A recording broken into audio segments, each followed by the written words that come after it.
Very well, guys. We're going to continue now with the second part of the hammer right here, and we're ready to jump onto this like element right here.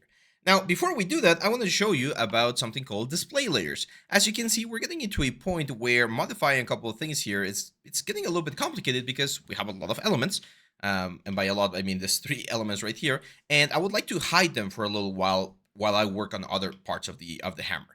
So there's two ways to hide things. First of all, if you select an object, any object, and you press the letter H, it's going to be hidden here on the outliner. As you can see, it's like grayed out, and that means that it's hidden. You can select it and press H again, and it's going to be visible again.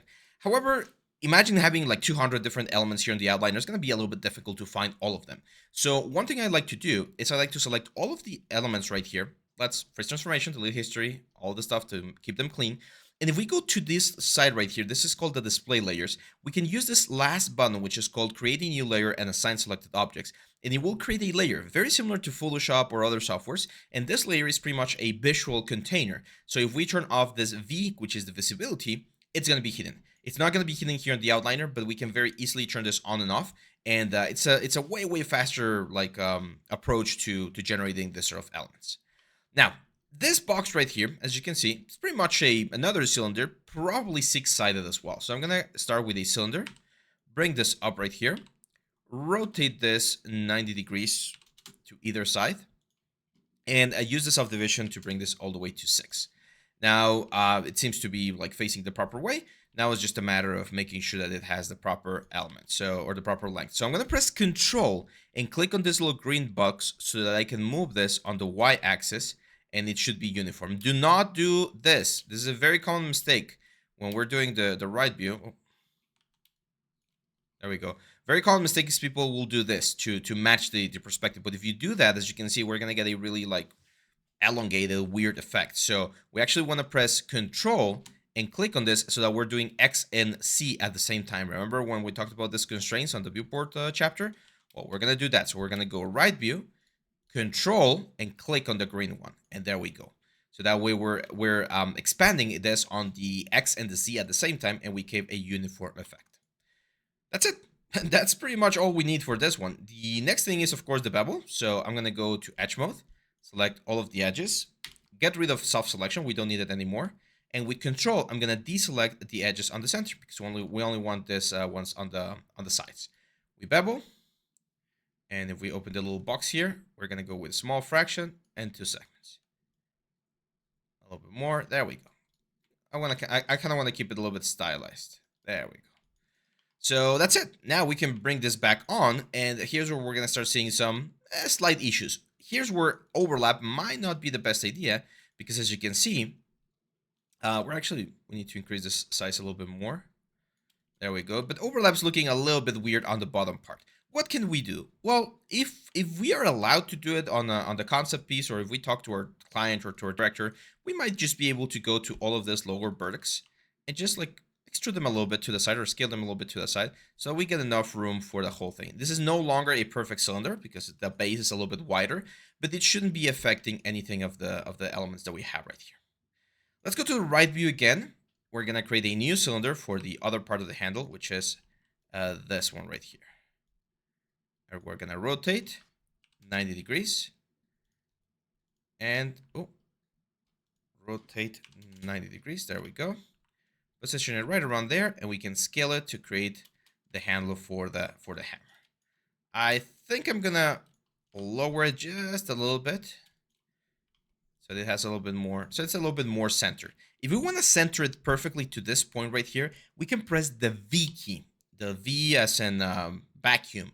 And if we press that one, we are going to turn on something called snap to point. And when we do that and we use any of the arrows, we can actually snap it to the same like distance that any of these points have. So for instance, in this case, I think snapping it to the center of this body of the hammer is the best idea. Once we have that, we need to analyze the next parts, which are going to be a little bit tricky. Now, as you can see, this part right here and this part right here are very similar. They're very similar because they share a very similar structure, even though the length of these elements is slightly different. So one thing we could do is we could do one of this and then mirror it to the other side of the element and just modify the mirror element, because as you can see, the curvature here and here, like all of these elements are very, very similar. Now, we have a little bit of a challenge here because this stone is also a sort of like six-sided stone, but then it goes into this like very cylindrical looking shape. So how we would do this? Well, as with anything, the best idea is to start as simple as possible. So I'm going to create a cylinder here. I'm going to move the cylinder up. Again, with the letter V, I can snap it so it's right there on the center. There we go. And we're going to rotate this 90 degrees. Then we're going to go to the subdivisions, bring this down to 6. Perfect. Make sure that we have, yeah, that's great. And we're going to start scaling this up. Let's go to the right view. Of course, it's going to be a lot smaller. I can imagine that this is, like this part right here is where this rock ends. And again, using control, I can click this little green element and make this so that it matches or we get as close to the size as possible. So something like that. So that's going to be one side or one part of the head of the hammer, which is looking quite nice. I like this one quite a bit. You can see that on the front, there's a little bit of like a bevel and stuff. We'll take care of that in just a second. But since we know that this next part right here is actually coming from the same shape as the rock, a good idea to do here is I'm going to call this rock hammer front. I'm going to duplicate this. I'm going to call this rock hammer front armor, so that we can use the exact same shape to generate this element right here. So I'm going to select both elements. I'm going to select the rock hammer front and the image plane right here. I'm going to isolate select so we can work on this, guys. And what I'm going to do is I'm going to bring this vertex back so that we're right there. Okay? That's where we're going to stop pretty much. Now, we know that this piece right here is symmetrical, which means that if we could manage to create, in this case, like 1/4 of this element, like this section right here, we could mirror it to the other sides and get the exact same shape on the other side. So here's what I'm going to do. I'm going to delete all of the faces, except for these two faces right here. And then this face right here, I want to create a division right in the center. So I'm going to go Mesh Tools, Insert Edge Loop, and in the Insert Edge Loops, I'm going to use multiple and just one.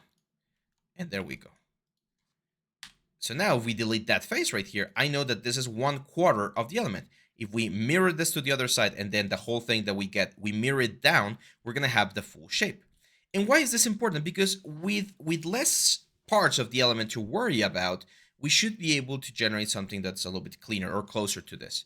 So as you can see, what I'm looking for here is this sort of like cut, right? So I need to remove a face from this area. I'm going to be using this tool, which is called the Multicut Tool. It's a really handy tool because it has multiple elements or multiple tools inside of it. So if I press Control, for instance, I'm going to be able to insert an edge loop, very similar to the Insert Edge Loop tool, and I can modify and place this where I want. So I'm going to press Control on the top here, and I'm going to insert one right there. And then I'm going to press Control here, and I'm going to insert one right here. And what I'm going to do, as you might imagine, is I'm going to delete this one right here. So now, as you can see, we got this new shape, which is very close to the shape that we're going for right here. And this is the shape that we're eventually going to be mirroring to the other side.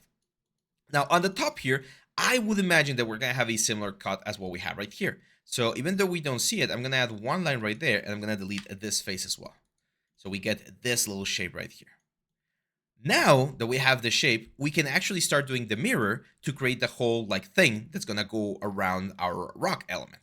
Now, how does the mirror work? Mirror is one of the most powerful tools we have here inside of Maya, and we need to understand all of the things that we can do with it. So we start by selecting an object, and as you can see, the object has its pivot point, or its original pivot point coming from the cylinder. It's all the way up here. So I'm going to actually center the pivot point to show this example a bit clearer. Let's actually do like delete history and everything. This is the piece that we have, and it's completely clean. If we go to mesh and we go to mirror, you're going to see that the mirror option has a lot of functions. By default, the function is set to world -x, which means that whatever we model on the positive side of the world, remember the world's down here, will be mirrored to the other side. So actually, let me like reset the settings. There we go. So if I just do apply, you can see that we get something that's really close to what we want. But we actually lost some stuff over here that I don't like. So if you remember the original shape, we have a hole here. And if we do apply, we lost that, or we lose that hole. And that's not what we want. So the world function, again, as the name implies, will take the world coordinates, which in this case is this. This is the front camera. In this case, this is the line that we have right here. And it will mirror it from that point. However, as you can see on the merge threshold down here, it has this option called automatic, which is trying to merge the vertices that are really close to the center. And it's finding that these ones right here are really close to the center, and that's why it's merging them, which is not what we want. So I'm going to make sure to select costume. And as you can see, 0.001 is the default number. It should be more than enough. So if I do apply now, you can see that this now does work the way I intended it to work, which is really, really cool. However, if I wanted to do now on the y-axis, right, on the bottom part, it's not just about changing y and saying apply, because it is going to work, but it's going to be all the way over here. Why? Because this is using, again, the y-axis of the world, of the origin, as its point of mirror, and that's not what we want. So we can change which axis position we're using from world to something like object. Object will use the pivot point. So in this case, it's this one right here. If I do object and I hit apply, as you can see, we get the shape, which is a cool shape, but it's not the shape we're looking for. And the reason why this shape is not going to be working is because the pivot point of the object is not where we want it to be. And we can't really solve this by centering the pivot, because if we do that, we're still going to get this sort of like weird shape right here. So the only way we could fix it by using the pivot point would be to move this pivot point to the border of this guy's right here. To move a pivot point, you can press the letter D, and then with letter V, remember, we can snap this pivot point down here.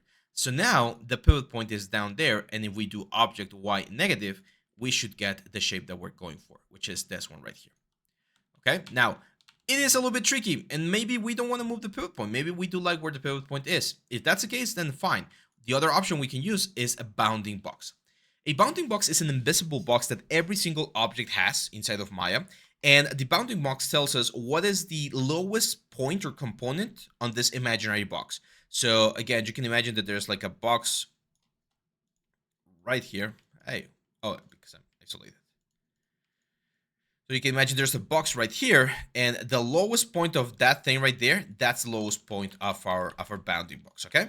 So bounding box works really well in this case if I don't want to modify the pivot point, because I just say, okay, from the bounding box, from the lowest y point, do the mirror at that point. And we'll just hit apply, and there we go. We get the little armor piece that we're looking for. And that's it. So now, as you can see, we got this very nice armor piece, like holding the whole element. However, we're still missing this sort of like element right here, or the cover that goes towards the cylinder. So I'm going to select the armor piece, isolate again, double click this edge, whole edge right here, and say Control E to extrude, and I'm going to use an offset and a thickness. As you can see, this is going to start like clamping things down. But as you can see, the what's the word? The extrusion, or not extrusion, no, it is extrusion, sorry. The extrusion can generate some weird effects right here when things are being pushed too much. So here's another way to do it. We use the extrude, we push with offset out a little bit, and then we change to R to go into scale mode, and we scale this down. And see how this becomes a more uniform like scale for the whole thing? That's what we're going for. This is the sort of effect that we wanna have. Of course, we're gonna go to the right view. We're gonna find the position, which is this one right here, and this is where we're gonna be having our element.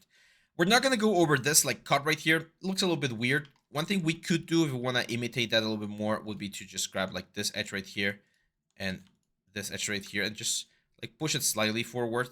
It's not gonna really like make that much of a difference, and I think this looks a little bit more clean for like a dwarven hammer.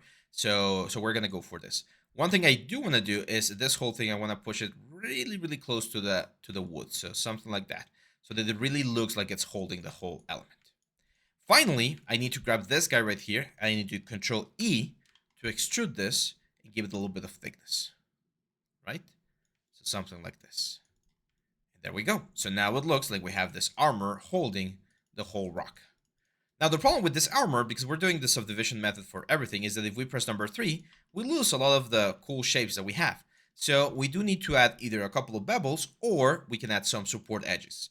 If you have a clean edge, such as this one, this one, this one, and even this one on the inside, bevels are usually a good idea, because we could just bevel, do 2 segments in a small fraction, and that's it. It's going to give us a nice, like, clean, hard surface. However, for other elements, such as this whole border right here, it will take a little bit of time to just select everything, and it's just time consuming. So for this one, I'm going to be using the cut tool, Control, and just insert one edge loop right there, and one edge loop right there. And as you can see, that's going to give us a nicer like thickness for the whole armor. Now, to really give this armor the effect that we want, I'm going to grab the corners. This corner, this corner, this corner, this corner, this corner, and this corner. The 6 corners of our element. We're going to grab all of them. We're going to bevel them as well. 2 segments and a small fraction. And as you can see, that's making this whole thing look a lot nicer, a lot cleaner. Now, if we want these things to be sharper, because as you can see, we were getting this sort of effect, we can add some support edges. But I don't want to add a support edge right here because it's going to affect everything on the inside. I just want to add a support edge right here.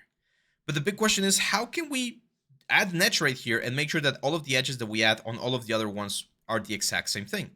Well, we delete history, freeze transformation, do all that stuff, we can actually activate something called Symmetry. We can activate Symmetry inside of Maya. I don't work with this as much like normally because it can be a little bit tricky with more complex shapes, but in this case, it should work just fine. So I'm going to turn this on to World X. That means that whatever I do on one side of the object on the world, it will be on the other side of the object as well. So as you can see, I can very easily insert an edge loop right there with Control and another edge loop right there. And both the top and the bottom ones are going to be the exact same thing on both sides. So now if I press number 3, we get this. And even that like round effect that we're getting there, I think that looks pretty cool. It gives a sort of like organic and mechanic sort of like look that I think it's gonna benefit the whole piece. But if we wanted to eliminate that, it is possible to do so. We just need to do the exact same thing here. Add one line right there. As you can see, that becomes a lot like harder. However, as I mentioned, I think I'm gonna keep it. I think it makes it look way nicer. Now, for this piece right here, which is the last thing we're gonna do, and then we'll jump onto the other rock. For this piece right here, I am gonna grab all of the faces here. Let's turn off Symmetry. I'm gonna just do a Control E, a little bit of an offset, and push this forward, just to give it sort of like an edge, right? And now that I have this, since this is a very simple shape, I'm just gonna bevel everything. I'm just gonna clean the object in bevel, 2 segments in a small fraction, and that's gonna give me a really like nice hard surface here for the rock. And there we go. Look at this. Not bad, right? We got this very nice armor piece, like holding the whole hammer together, and we got this this piece over here. Now, I know some of you might be wondering about the lines on this inner piece. It's probably just like a leather like thing. We could, of course, do a very similar approach to this one, but since it's quite hidden by the rocks and stuff, I don't think it's really necessary to do it. Okay. So now, before we finish this one, I want to do a quick mirror to get this shape right here because we already have it. This thing is exactly the same as this thing. The only thing that changes is the proportion, right? So I'm going to grab both objects, shift, right click, and instead of going to the menus, there's a shortcut here for mirror, option box. I'm going to change. I'm going to say, hey, I want to mirror these 2 objects on the world, but I want to mirror them on the C negative axis because so far we've been working on the positive side of C. So I want to go to the C negative axis over here, okay? Which hit apply. Now, before I do that, I'm just noticing something here. When I press number 3 here, there's a weird pinch over here. It seems like I messed up something. Because the curvature there looks a little bit weird. It should look clean like this. It's really weird. Let me analyze here this real quick. Because you can see here on the inside, when we press number 3, everything looks smooth. But on the outside, this edge right here looks a little bit weird. And I'm not sure why. Well, maybe it's fine. Kind of looks like an extra vertex, but I don't see it. We can try to fix it by deleting these faces right here. And then if we go edge, we can select one and the other and use this tool called bridge. One and the other and bridge. There we go.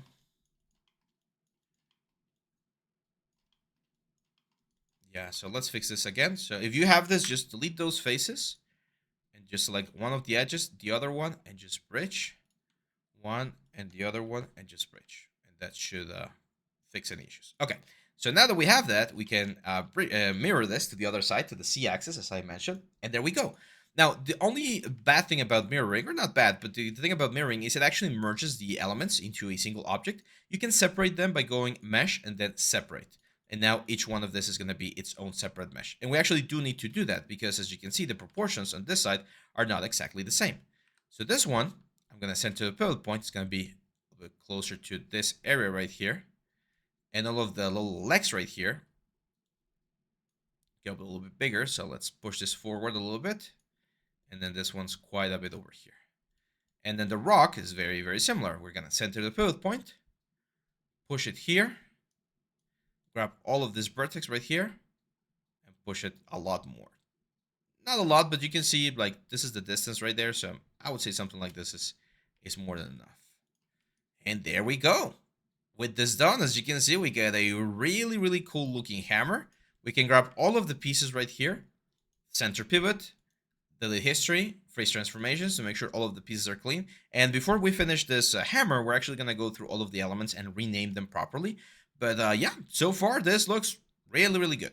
We're gonna go one more video. I want to show you how to do those little like bolts or details that we have right there. We're gonna use the mirror tool again, and I also want to show you how we can work or improve upon the concept to create something that looks even better. So yeah, hang on tight, and I'll see you back on the next one.